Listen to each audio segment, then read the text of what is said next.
Happy Monday, everybody. My name is Brandon Rosa. Welcome to episode 309 of the Xbox in 10 podcast, your weekly source of Xbox gaming news covered in around 10 minutes. Every Monday, this podcast covers new game releases, the previous week's gaming news, and we all learn an Xbox-related fun fact together. The show is on YouTube and podcast services around the world, so please do me a favor, subscribe in your favorite, and then leave a review if you like the show. Xboxin10.com, no numbers, is your quick source for links to all of our podcast destinations and social media profiles, which you can follow at Xboxin10. To start, let's talk game releases.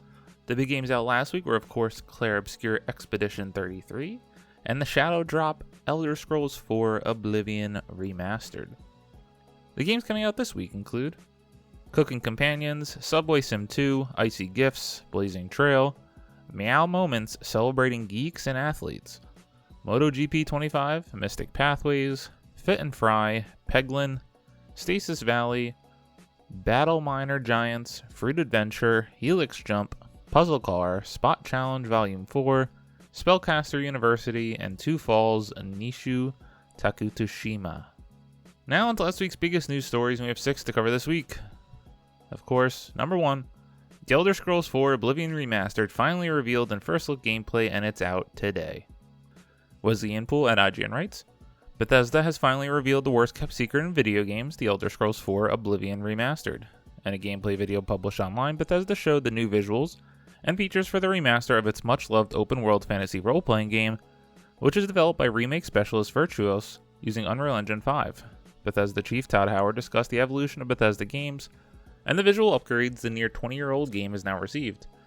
Oblivion Remastered runs at 4K resolution and 60 frames per second, as you'd expect, but other changes are more meaningful. Anything from leveling systems to character creation and combat animations to in-game menus have been improved. Meanwhile, there's lots of new dialogue, a proper third-person view, and new lip-sync technology. The Elder Scrolls 4 Oblivion launched in 2006 as a follow-up to fan-favorite Morrowind on PC and Xbox 360, with a PlayStation 3 release following in 2007. It's set in the fictional province of Cyrodiil, and revolves around the player character's bid to defeat a fanatical cult that wants to open portal gates to the demonic realm known as Oblivion. The Elder Scrolls 4 Oblivion Remastered launches today, April 22nd, priced $49.99, and weighing in at 119.2 gigabytes, in a shadow drop across PC, Series X and S, and PlayStation 5, as well as on Xbox Game Pass Ultimate. There's a more expensive deluxe edition detailed below, and yes, it includes new horse armor DLC. Bethesda definitely knew what it was doing there. So we can finally stop talking about this, but at least it continues to be positive. This game is popping off. I believe it has hit over 4 million players already. I jumped in. I'm about an hour and a half to 2 hours. As I mentioned on the show last week, this was a big nostalgia play for me. The Elder Scrolls Oblivion, I don't even know why I had it on the 360 as one of my first games. Fallout 3 was the first real RPG that opened my eyes along with Mass Effect.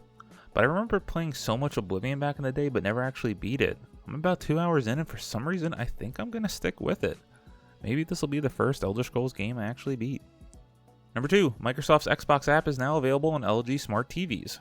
Tom Warren at The Verge writes, Microsoft revealed earlier this year that LG TVs would get access to Xbox Cloud Gaming, and now that the Xbox TV app is rolling out to select LG Smart TV models starting today, the Xbox app will let LG TV owners stream Xbox games directly to their TVs and use a wireless controller to play them. The Xbox app will be available for LG's 2022 OLED TVs, select 2023 smart TVs with newer models and smart monitors that are running WebOS 24 or higher. It will also soon be available for LG's portable Stand By Me screens. The Xbox app is built into the LG Gaming portal on the latest 2025 LG TVs, but for older models you have to head into the LG App Store and download the Xbox app. LG's 2022 OLED TVs and select 2023 smart TVs will also need the latest firmware upgrade to run the Xbox app, and you'll have to connect a Bluetooth-enabled controller and subscribe to Xbox Game Pass Ultimate to stream Xbox games to your TV. Love this! Continue to get the Xbox app across all the screens, as yes, you have many Xboxes in your house as per their marketing. But I do want to highlight, I've been playing a lot of cloud gaming, and when I say a lot, a couple times a week when I'm waiting for my wife to come home, I have about 45 minutes to an hour. I'm sitting in the living room, I might be cooking, and I start playing something on Xbox through the Fire Stick and the Xbox app. It works incredibly well for short bursts, so this is awesome to get it on more screens. Disappointing for me is I have two 2021 LG OLED TVs in my house, but there are some talks that they might try to get it working on those older screens. Number 3, EA announces release dates for College Football 26 and Madden NFL 26. Fraser Gilbert at Pure Xbox writes, "We've got official release dates for EA Sports College Football 26 and Madden NFL 26.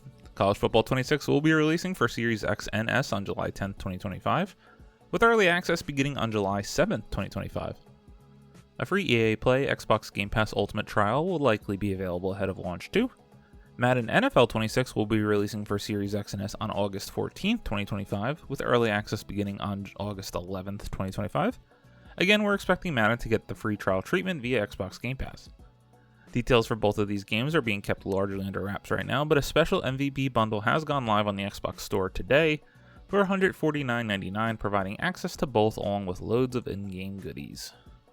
Interestingly, Madden NFL 26 will mark the first time the series hasn't been released on Xbox One since it first appeared on that console, with Xbox Series X and S being the only way to play the game natively on Xbox. Perfect time to announce this leading up and into the NFL Draft. I usually get a couple hours out of the trial, so hopefully they do that again for Madden. Otherwise, I might have to pick it up because the hype after the Giants' first round is through the roof. Need me some NFL football. Number 4, Capcom teases Resident Evil 9 in this new lighthearted video to celebrate 10 million Resident Evil 4 players. Vicky Blake at IGN writes, "Capcom has dropped a sneaky little Resident Evil 9 tease in plain sight. In celebration of hitting a staggering 10 million players, Resident Evil 4 dev team uploaded a short video to social media earlier today, April 25th, showing Ada Wong having a quiet word with one of the gaming's most iconic villains before cutting to Leon. The infected horde around him donning party hats as they mosey towards the church. It then cuts to a rock song, Dr. Salvador strumming his chainsaw like a guitar, yes really, and the camera pans back to show a fist-bumping Leon. Behind him is a rustic sign with the words, 'Thank you for playing,' emblazoned across it. Turn that sign onto its side, however, and the board on the sign makes the Roman numeral IX, aka the number 9. While it's possible this could be entirely coincidental, as horror game leaker Dusk Golem points out, there's clearly no lower plank on the same sign in earlier parts of the video, so it was certainly added intentionally. Make of that what you will. Listeners of the show know Resident Evil might be my favorite franchise of all time, and I cannot wait to hear about Resident Evil 9. It seems like we are due for it this year, as Resident Evil 4 is already now 2 years old.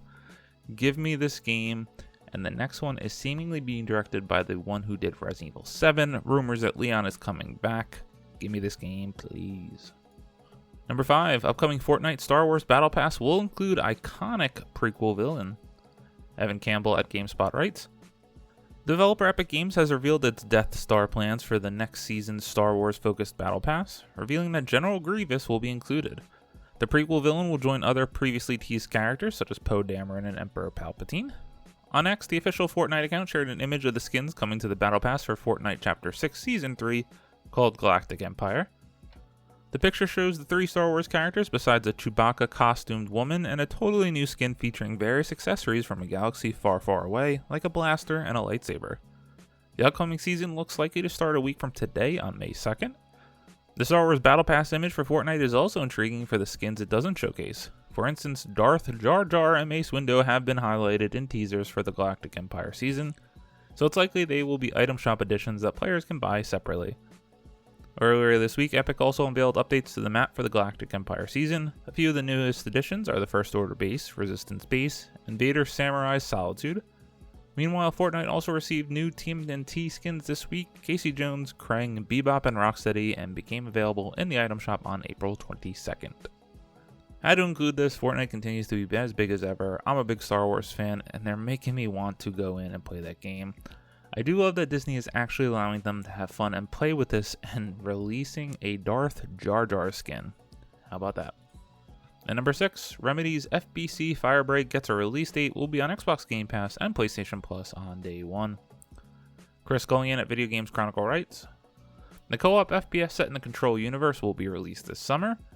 Remedy Entertainment has confirmed the release date for FBC Firebreak. The Alan Wake Studios' upcoming 3-player co-op first-person shooter set in the Control universe will be released on June 17th. The game will be available on PC on both Steam and Epic Games Store, PlayStation 5 and Series X and S, and will cost $39.99. On its day of release, it will also be available on PC Game Pass, Xbox Game Pass Ultimate, and the extra and premium tiers of PlayStation Plus. A deluxe edition of the game will also be available, priced at $49.99. This includes numerous cosmetic options and voice packs for players looking to further customize their squad. According to Remedy, FBC Firebreak will offer free and premium cosmetic items, but nothing will be time limited. The system, known as Requisitions, quote, rewards players with new gear and cosmetics simply by playing the game, end quote. Players can buy new weapons, equipment, armor sprees, and more with in-game currency earned through gameplay, and there are no limited time windows or rotating stores. If an item is added into the game, it is always available.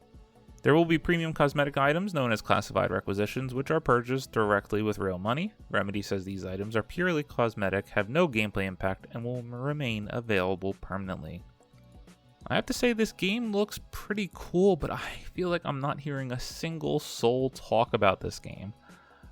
To that point, I think it's very smart for them to get on all of the subscription services and Xbox Game Pass and of course PlayStation Plus to try to build up that player base and see if they can grab hold of something, but I don't know. A little worried about this game. We'll see how it does. As always, we end our show with a fun fact about Xbox, and every now and again I like to do this when I see one of these sites update their list. So Polygon did a list of the 20 best Xbox games, so let's see what they had to write. So to note, how do we pick the best games on Xbox? The Polygon staff plays a lot of video games, and everything in the list comes personally recommended by at least one of us. We determined what should be on our list of the best Xbox games by looking at the quality of each title, but also with an eye for breadth and variety, so you should find something on the list you'll enjoy, no matter what genres of game you like, how much time you have, or what vibe you are after. Their list includes Halo Infinite, Forza Horizon 5, Elden Ring, Resident Evil 4 Remake, Power Wash Simulator, Vampire Survivors, Hitman World of Assassination, Call of Duty Black Ops Cold War, Devil May Cry 5 Special Edition, Assassin's Creed Valhalla, Ori and the Will of the Wisps, The Outer Worlds, Super Mega Baseball 4, Outer Wilds, Sea of Thieves, Control, Gears 5, Red Dead Redemption 2, and Sunset Overdrive. While I think this is a very commendable list, I would just like to at least add one, and that is the Mass Effect Legendary Edition trilogy of those first 3 games. Just excellent, excellent, excellent video games that are not made like that anymore. Thank you all for listening to the Xbox in 10 podcast, your weekly source of Xbox gaming news covered in around 10 minutes. If you like the show, please subscribe on your favorite podcast service, share it with your friends, leave a review, and follow on all social media at Xbox in 10. This past week, as I already mentioned, I'm playing through Oblivion Remastered, and it is a nostalgia joy. I do have to say, Xbox, what the hell are you doing though? Shadow dropping this day before your big Game Pass get in Clair Obscur Expedition 33? Because I was actually going to give that game a shot, but I can't try that until I move on from Oblivion now. Sorry to those devs, but it seems like they also had a great launch, so shout out to them. My name is Brandon Rose. You can follow me on Xbox at Brosa93. Hope you all have a great week, stay safe, and keep on gaming.